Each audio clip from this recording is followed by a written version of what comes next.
ఈ రోజు మనం పచ్చి మామిడికాయతో పులిహోర చేసుకుందాం. ముందుగా ఒక పచ్చి మామిడికాయ తీసుకోవాలి. తొక్క మొత్తం చెక్కి కడిగి పెట్టుకున్నాం. 2 పచ్చిమిర్చి పొడవుగా చీల్చి పెట్టుకోవాలి. చిన్న అల్లం ముక్క కూడా చిన్న చిన్నగా కట్ చేసి పెట్టుకోవాలి. మన దగ్గర తురిమేది ఉంటుంది కదా, అది తీసుకుని దాని మీద పెట్టి మొత్తం అంతా మామిడికాయ ఇలా తురిమి పెట్టుకోవాలి. కాయ మొత్తం ఎక్కువైపోతుంది, సగం కోరి పెట్టుకోవాలి. ఇలా ముందుగా ఒక గ్లాస్ బియ్యం తీసుకోవాలి. ఈ రైస్ 1/2 కిలో ఉంటాయి. ఒక గిన్నెలో పోసుకుని 3 సార్లు కడిగి పెట్టుకుందాం. పులిహోరలోకి పల్లీలు 5-6 ఎండుమిర్చి తీసుకుందాం. ఈ పులిహోర చాలా బాగుంటుంది.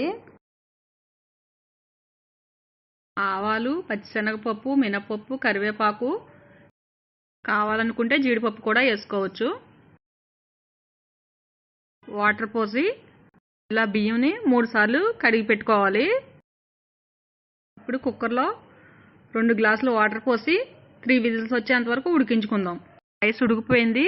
5 నిమిషాలు పక్కన పెట్టి మూత తీసి ఒక ప్లేట్లోకి తీసుకుని రైస్ చల్లారి పెట్టుకోవాలి. ఇలా చల్లారి పెట్టుకోవాలి. పులిహోర పోపు కోసం ఒక గిన్నె లేదంటే మూకుడు తీసుకుందాం. ఖాళీగా ఉండాలి.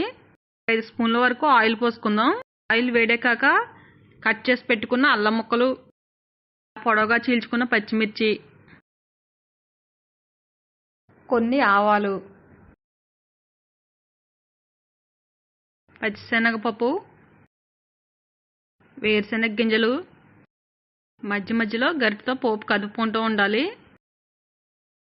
మినపప్పు వేసుకుని గరిటె తీసుకుని ఒకసారి కదుపుకోవాలి. పోపు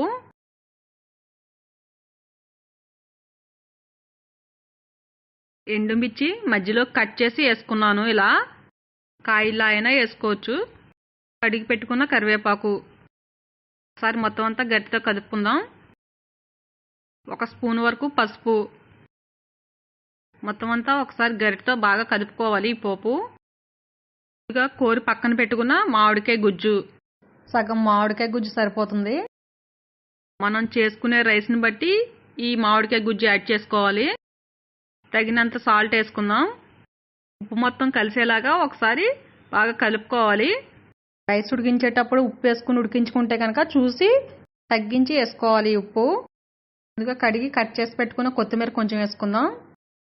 ఇంకా మొత్తం ఏగిపోయింది. ఇంకా స్టవ్ ఆఫ్ చేసి ముందుగా మనం ప్లేట్లో చల్లారి పెట్టుకున్న రైస్ మొత్తం వేసుకుని కదుపుకోవాలి.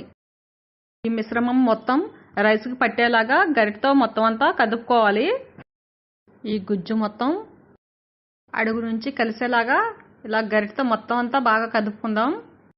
ఇలా మొత్తం రైస్ అంతా కదుపుకోవాలి.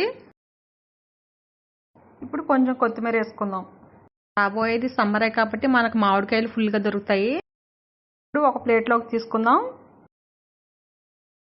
ఈ పులిహోర లంచ్ బాక్స్లోకి టిఫిన్ కింద చాలా బాగుంటుంది. కొంచెం కొత్తిమీర కూడా వేసుకుందాం. మామిడికాయ పులిహోర రెడీ. మామిడికాయలో విటమిన్ సి ఎక్కువగా ఉంటుంది. మామిడికాయలు ఎప్పుడు దొరికినా ఇలా పులిహోర చాలా ఈజీగా చేసుకోవచ్చు. మార్కెట్లో మనకి ఎప్పుడూ దొరుకుతున్నాయి మామిడికాయలు. మీరు కూడా ట్రై చేయండి. ఎలా వచ్చిందో కామెంట్ చేయండి, లైక్ చేయండి, షేర్ చేయండి.